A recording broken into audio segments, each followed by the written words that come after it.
Olá pessoal, tudo bem? Aqui é o Biratã Nogueira do Vida e Performance e hoje eu tenho a honra de contar aqui com o grande baterista Eloy Casagrande. Tudo bem, Eloy? E aí, Ubira, tudo certo? Cara, muito obrigado pelo convite, um prazer. E é isso aí, vamos bater um papo, vamos conversar sobre vida e performance, saber como que é a performance de um batera de alta intensidade. Exatamente. E eu já queria fazer a primeira pergunta, Eloy, porque veja só, outro dia, eu não preciso nem falar que eu te sigo no Instagram, eu sou inscrito no seu canal no YouTube, e outro dia você postou um vídeo muito legal que você participou algumas vezes do Se Vira nos 30 do Faustão, e você era criança, tudo. Aquela paixão da bateria faz parte desde as suas primeiras lembranças mesmo? Sim, cara, faz. Na verdade, é até difícil mapear de onde que surgiu esse interesse pelo instrumento, pela bateria. Né? Algumas pessoas da minha família falam que isso apareceu naturalmente, outros falam que me incentivaram, que mostraram um instrumento para mim. Mas eu lembro que eu passei numa loja na rua e vi um instrumento ali exposto. Né? Eu tive que entrar na loja, sentar na bateria e tocar. E foi a partir desse momento que surgiu essa vontade. E, cara, o Se Vira nos 30 foi a minha primeira participação na grande mídia, né? Foi, assim, o pontapé inicial mesmo da minha carreira, da minha trajetória musical. Foi ali que, sei lá, fui visto por milhões de pessoas, né? Cara, Faustão, né, meu? Tipo, abrangência geral, total no Brasil. E foi o começo de tudo, cara. E eu precisei arrumar um elemento chave para ter acesso na mídia, porque às vezes a mídia precisa desse elemento bizarro, né, dessa bizarrice, do entretenimento em si. Colocar talvez um menino lá para tocar bateria só não vai ser tão interessante, né, não vai trazer tanto ibope. Só que através dessa mini bateria, aos poucos, eu fui inserindo o instrumento, a bateria em si, né, o que eu gosto de fazer. E foi muito legal, cara, foi muito importante para minha vida isso daí. Não, e com certeza ali você já apresentava muitas técnicas, né? E você foi autodidata ou você estudou formalmente, fez algum conservatório? Como é que foi isso, Eloy? Cara, eu sempre estudei com professores. O primeiro ano, na verdade, quando eu ganhei uma bateria, minha primeira bateria, era um brinquedo, né? Uma bateria de plástico, assim, não era nenhum instrumento real. E ali eu fiquei um ano moendo aquela bateria de brinquedo, estudando ali, tocando. Estudando não, mas me divertindo, né? Era uma atividade muito lúdica. E depois de um ano, quando eu fiz 8 anos de idade, meus pais resolveram que eu deveria fazer aula de bateria. E foi um negócio muito bom, cara, porque às vezes uma criança é difícil ter uma orientação ou ter um foco no instrumento. E tendo aula era o que eu precisava para deslanchar, né? Para realmente desenvolver as minhas capacidades no instrumento. E foi aí, cara, eu comecei a fazer aula com 8 anos de idade e fiz aula até os meus 18 anos de idade, 18, 19 anos. Sempre com diferentes professores, né? Comecei tocando, aprendendo música brasileira, ritmos brasileiros, isso foi muito importante para mim. Criou um background, né, de um estilo completamente diferente do rock, do metal. Sim. E foi isso, cara, foi esse o grande lance, assim. Mas assim, o gosto do metal sempre existiu, Eloy, ou isso foi desenvolvido na adolescência? Porque a gente tem fases importantes na vida. Eu lembro que eu fui muito influenciado na minha infância por música popular brasileira, mas assim, meus primeiros contatos, eu lembro que com 13 anos de idade, eu lembro que no amigo secreto da escola, eu pedi um disco do Deep Purple, né? Então, assim... gosto, assim, pelo menos assim, começou a aflorar mais ali no início da adolescência. O seu gosto aí por rock ou heavy metal sempre existiu ou foi realmente nessa trajetória que você estava estudando bateria? Cara, sempre existiu. Quando eu tinha 7 anos de idade, quando eu comecei a tocar a bateria mesmo, meu pai me presenteou com 4 discos, né? Led Zeppelin 4, uma coletânea do Van Halen, Deep Purple, Made in Japan e Black Sabbath. E, cara, cara. Foi, cara, e aquilo ali me estragou pra sempre, né? Só que a partir do momento que eu comecei a fazer aula com um professor, que ele era muito de música brasileira, ele tocava samba, sim, né? Então, quando eu fui apresentado a música brasileira, inserido nisso, então eu desenvolvi mais esse meu lado. Mas a questão ali do rock, metal, sempre estiveram em mim, né? Desde o começo, cara, eu tava muito rock. E o metal mesmo, eu descobri aos 13 anos de idade, 12, 13. Legal. Né, que eu conheci novas bandas, que veio Iron Maiden, Slayer, Metallica, enfim, até outras bandas mais novas, já na época que eu comecei a escutar, né, Meshuggah, enfim, outras coisas assim do tipo. Mas é isso, cara. E assim, você é muito jovem, né? Se eu não me engano, eu vi alguma coisa aí não sei se foi no seu site ou no Wikipédia, que você tem 29 anos, é isso? Sim, exato. Então, assim, nessa parte do estudo, nós estamos falando de já anos 2000, né? E é interessante que você já é presenteado com clássicos ali dos anos 70, e isso te contagiou, e ali já estava acontecendo muita coisa diferente em questão da música pop. Então, você, em certo momento, você não foi influenciado de alguma maneira na música pop dentro do estudo da bateria, né, Eloy? Não, no pop não, cara. Eu vim a conhecer o pop mesmo depois, cara. Os meus pais sempre gostaram, assim, de Phil Collins, Genesis e Peter Gabriel, que pra mim talvez sejam as maiores referências de pop em si, né? Uma música... Porque é uma música muito bem elaborada, com melodias lindas, arranjos maravilhosos, só que tudo isso inserido num contexto pop, né? Com abrangência, toca na rádio. É algo com o real mesmo, com uma matéria real. Por tudo que eu já acompanhei, Phil Collins, do Genesis, enfim, era tudo muito verdadeiro, né? O cara então consegue transpor a arte no pop. Não é porque é pop que precisa ser um negócio superficial, material, né, efêmero. Então pode ser um negócio muito consistente, cara, e essas pessoas souberam fazer dessa maneira. Mas só depois, quando eu já estava mais velho, né, que eu realmente achei isso muito importante, assim, eu vi a importância disso, a beleza disso. E qual foi a sua primeira experiência com banda? Já foi foi durante o estudo mesmo, Eloy? Foi, cara, eu tinha 12 anos de idade, 13 anos de idade, eu comecei a participar, né, de um projeto social que tinha numa favela, lá em São Bernardo do Campo, cara. E lá a gente formou uma banda desse projeto, era um coral, né? Só que um coral, aquele negócio mais careta, assim. Daí a gente queria tocar um negócio mais pesado. Daí eu juntei, tipo, com uma guitarrista, com um baixista e com uma outra menina que era a vocalista. E a gente montou, né, nossa primeira banda, que era The Vans. The Vans porque a gente só andava de van, né? Pegava a van de escola, van de lotação, esse tipo de van. Daí virou The Vans. Legal. Mas assim, a gente só tocava mais cover, né? Também a gente tocava um pouco de música própria. A gente fez algumas músicas naquela época e foi bem legal, cara. Mas assim, meu projeto profissional mesmo, a primeira banda... depois disso, do The Vans, eu conheci o metal, foi bem nessa época, 13, 14 anos. Eu entrei para uma banda cover de Rhapsody, né? O Rhapsody é uma banda de metal melódico. Sim. E é um negócio bem rápido, assim, cara. Na época eu nem conseguia tocar, mas assumi lá. Falei, não, eu quero tocar isso daí, quero tentar tocar esse negócio. Não deu muito certo. E na sequência, eu ganhei o concurso mundial, né, para bateristas. Já toquei algumas vezes mais na mídia. E eu fui chamado para tocar com o André Matos, cara. Daí, então, o André Matos foi a minha primeira gig profissional aos 16 anos de idade, né? Na carreira solo dele, cara. Daí tive a oportunidade de viajar para vários lugares do mundo, sair do Brasil, né, para tocar com uma banda pela primeira vez, ir para a Europa pela primeira vez. Então foi muito bacana, cara, foi muito legal. Eu gravei também o CD, o Mentalize, né, em 2010, 2009, né? E eu ia te perguntar o seguinte, você entrou no Sepultura em 2011, não foi isso? Foi, 2011, 2011. Com o André, você tocava já com o mesmo vigor físico? Você considera com o mesmo vigor físico do que você toca agora? Eu vou te falar por que eu estou fazendo essa pergunta.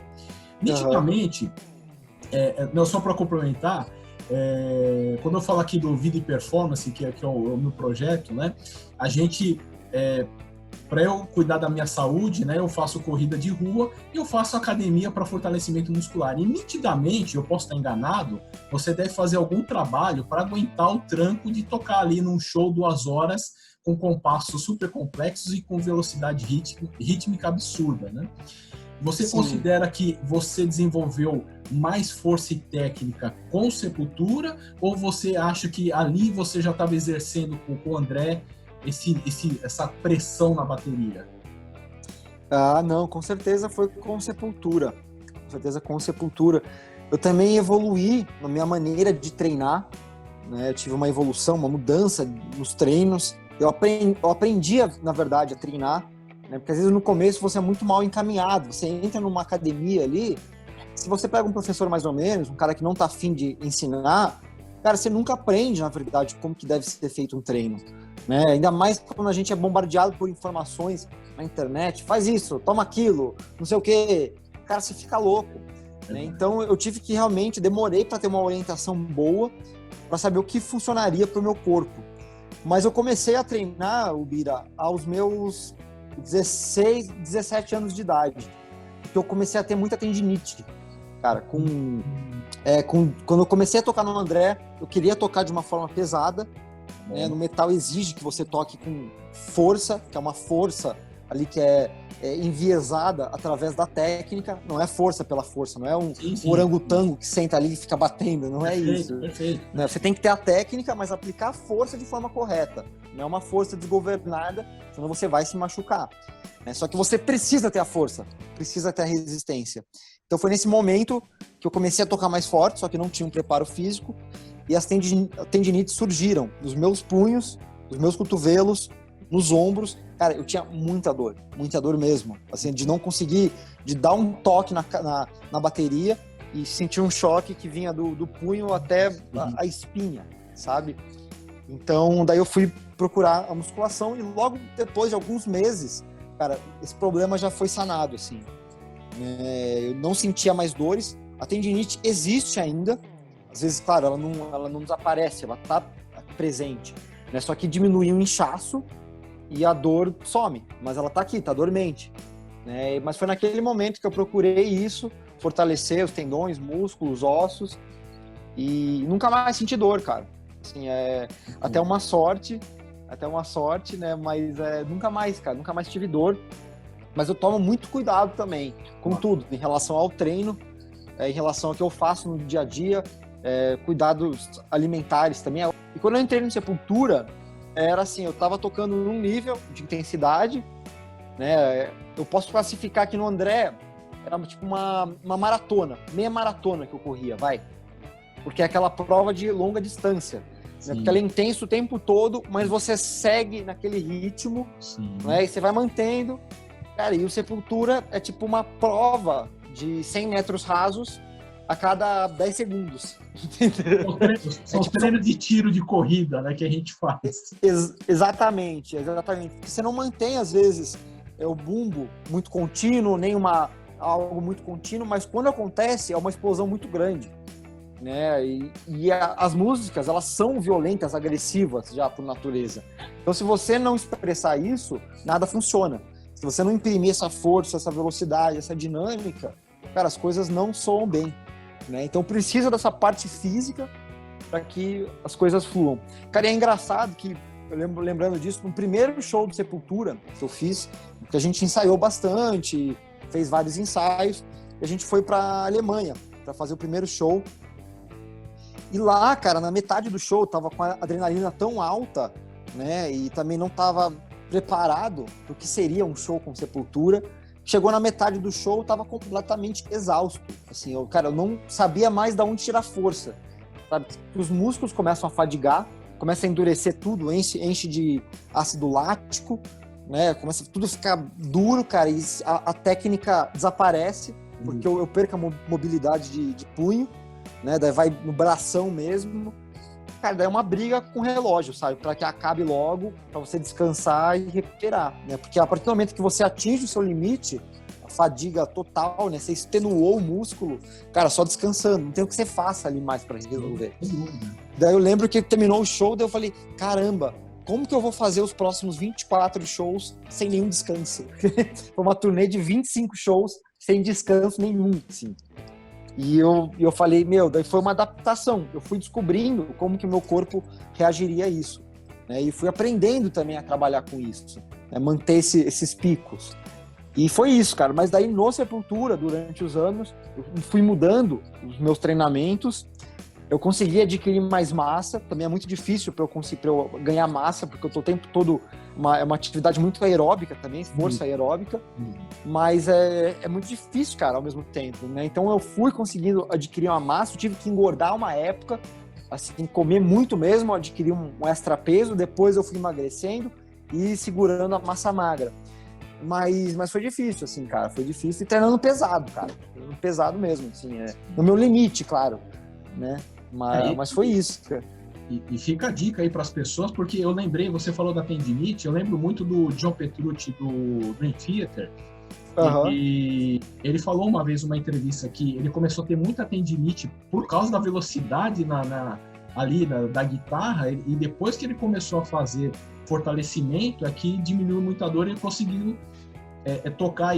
Hoje ele tem quase 60 anos de idade e fazer shows extenuantes de 2 horas tocando ali com grande velocidade na guitarra, e sem dúvida nenhuma atividade física é importante para manter essa sadia, né, a atividade musical, né? E assim, e aí o Petrucci, o bicho é grande, né, meu? Já vi ele pessoalmente, o bicho é gigantesco, cara. É monstro mesmo, né? Monstro, cara, monstro. Isso que eu ia te perguntar, cara, como é que é para você, um cara super jovem, ter a oportunidade de tocar em grandes palcos no mundo e cruzar com grandes ídolos, cara? Eu tenho certeza que você deve ter encontrado aí gente da naipe aí de Black Sabbath, enfim, de todas as grandes bandas. Como é que foi isso para você? Ah, cara, é surreal, né? Porque eu tava tocando aqui no Brasil, eu nunca tinha viajado muito para fora, poucas vezes.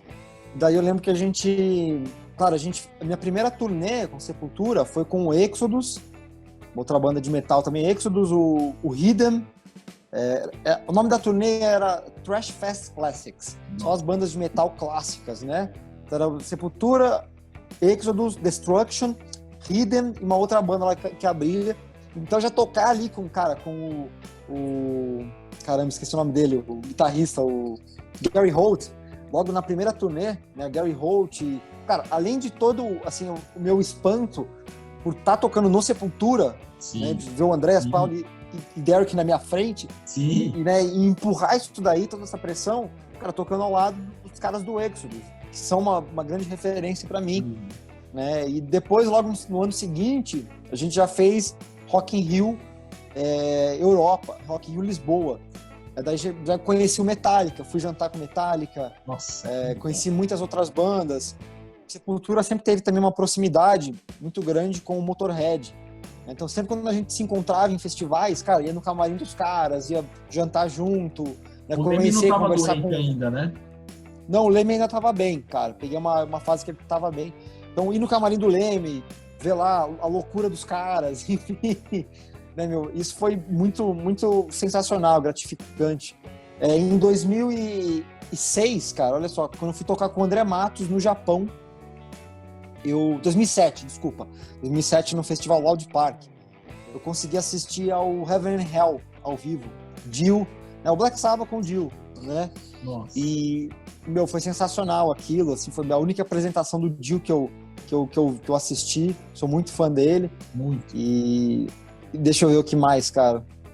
Puta, é isso, a gente, assim, encontra e às vezes são nossos amigos, né, cara? A gente nem considera mais, assim, aquele cara que é... O próprio Alex, do Gonzalez, do Maná, né, que é uma pessoa, gente finíssima, cara, assim, um grande amigo que eu tenho hoje em dia. O próprio Nico do Iron Maiden, a gente tocou aqui no Rock in Rio no ano passado, né, em Rio de Janeiro. Daí após o show antes do show do Iron Maiden, ele veio no nosso camarim, veio falar comigo, não sei o quê, cara, e isso é algo muito gratificante mesmo, cara, é surreal que acontece. E tocar no palco mundo, no Rock in Rio, foi um dos melhores shows da sua vida? Ah, com certeza, cara, é sempre marcante tocar ali. Na primeira vez que eu toquei no Rock in Rio foi com o Glória, em 2011, né, 2011, antes de eu entrar no Sepultura, no palco mundo. Depois toquei, várias vezes com Sepultura, a gente fez show com o Zé Ramalho, com o Steve Vai, e é sempre Rock in Rio, né, cara? É aquela energia, aquele lance, as bandas piram tocar lá, né? É com certeza o maior festival do mundo, cara. Você não vê um festival desse lá fora Sim. com um line-up tão diversificado, cara, que atende a todos os públicos, sabe? Se quer metal, tem o seu dia. Quer pop, tem todas as bandas. Quer música brasileira, tem todas as bandas. Quer não sei o quê. Cara, é sensacional mesmo, uma experiência única. E eu acho que é muito ainda mais legal o dia do metal, né? Porque, assim, o Rock in Rio meio que ganhou aquela fama, tipo, a pessoa vai lá pra fazer uma foto, pra postar, né? Eu tô no Rock in Rio. Virou, tipo, um rolê aleatório pra galera postar, né? Esse negócio meio brega, assim, né? Meio de ostentação, né? Meio tosco. E o Rock in Rio no dia do metal, você vai, cara, não tem esse pessoal que tá lá pra se exibir, pra postar que tá lá. É o pessoal que é o fã mesmo do metaleiro, né? Aquele metaleiro raiz, o cara que acompanha as bandas. E o cara às vezes economizou, cara, pra ir ali. O cara tá economizando há muito tempo pra ele poder comprar aquele ingresso que é caro, pra ele ver as bandas e pra ele compensa, né? Porque se ele diluir o valor do ingresso em todas as bandas que ele vai assistir, compensa, porque ele tá ali pela banda, não tá ali pelo Rock in Rio em si, entendeu? Quer ficar tirando foto na plaquinha do Rock in Rio, não é esse o lance. Né? Ele quer curtir o show, na verdade, né? Isso, e é por isso que o dia do metal é tão especial, cara. A galera tá lá pra curtir mesmo, né? Legal. Eloy, assim, antes da gente chegar no final da nossa conversa, eu queria fazer, assim, mais 2 perguntas. Uma delas é a seguinte: como é que conciliar o vigor físico que a gente já falou aqui com uma grande técnica? Porque, assim, eu tenho assistido aí o Sepul Quartas, eu não perdi nenhum até agora. E, cara, assim, legal. Não, espetacular, assim.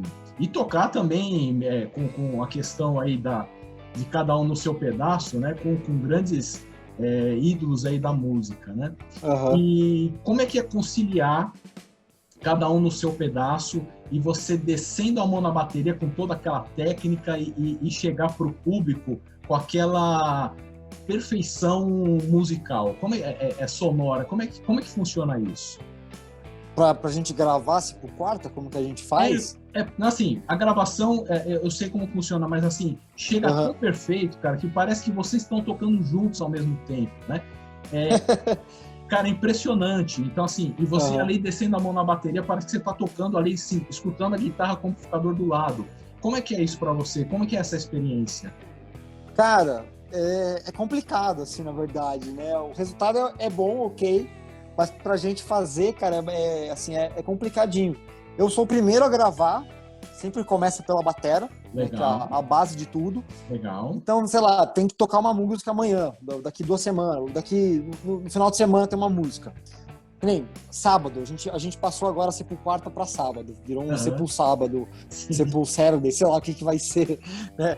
Mas eu gravei hoje a bateria já que vai ser apresentada na quarta-feira. Então eu tenho que gravar o áudio e o vídeo, né? Eu gravo separado. Assim, separado não, um aparelho grava o áudio e no celular eu filmo a minha apresentação que eu tô fazendo, né? Só que daí que nem eu precisei fazer uma música hoje, que eu não vou falar qual que é, só que nem essa música não tem uma contagem no início, né? Ela começa já do nada, começa no susto, pá, começou a música. Então eu preciso sentar, colocar um metrônomo para a música, né? Criar um mapa da música. Às vezes tem uma pausa no meio da música, né? Parou, fica só a guitarra. E eu não posso simplesmente parar e deixar a música acontecendo, porque o Andrés, quando for gravar em cima, ele não tá escutando a música original, entendeu? Sim. Ele vai gravar em cima da minha bateria. Então, às vezes, eu preciso manter contagens para a banda se orientar depois. Eu preciso ficar contando no chimbal, preciso ficar contando na baqueta, para que o pessoal saiba onde está a música e eles gravarem em cima com mais facilidade. Então, começa por mim, eu tenho que fazer um mapa da música geral, né? Então, eu vou lá, formulo no computador isso aí, coloco no metrônomo, não sei o quê, gravo em cima dessa guia. Daí eu mando só a bateria já pronta para eles, já com toda a contagem certinha, tudo bonitinho. É só pegar e tocar em cima, cara. Mas eu toco sempre com a música original, sim, né? Ou até mesmo com... teve acho que só uma Sepul quarta que eu coloquei só o metrônomo, toquei que já sabia a música de cor, não lembro qual que era a música, e eu prefiro tocar aquela música no metrônomo.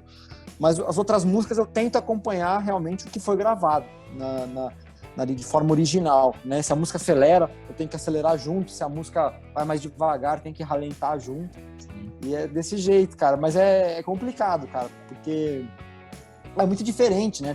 Cada um grava separado, cada integrante grava separado, depois tem que juntar tudo. é diferente, cara. É diferente. A gente não vê a hora de tocar ao vivo junto mesmo, né? Teve uma delas, cara, Territory, que assim, eu assisti umas 3, 4 vezes que eu achei que ficou assim um resultado absurdo de bom, cara. Ficou uma pancadaria e ficou um resultado maravilhoso. E Eloy, por fim, eu queria que você falasse um pouco quais são os projetos que tem muitos desafios aí, tá todo mundo já pensando em 2021, e quais são os projetos aí, tanto o Eloy como o Eloy com Sepultura? Sim. Cara, não sei, em relação a projetos, a gente tem muitos, né? E os músicos dependem de aglomerações, né? Então, até a gente não puder voltar a criar as aglomerações, então nosso meio, nosso setor não vai voltar, que é uma grande infelicidade, né? Sim. Mas, cara, eu desenvolvo, né, falando de mim agora, eu desenvolvo um portal de aulas, que é o Bateria para Subversivos, que é um portal que já está online há quase um ano e meio, um ano e 3 meses, e funciona como um plano de assinatura.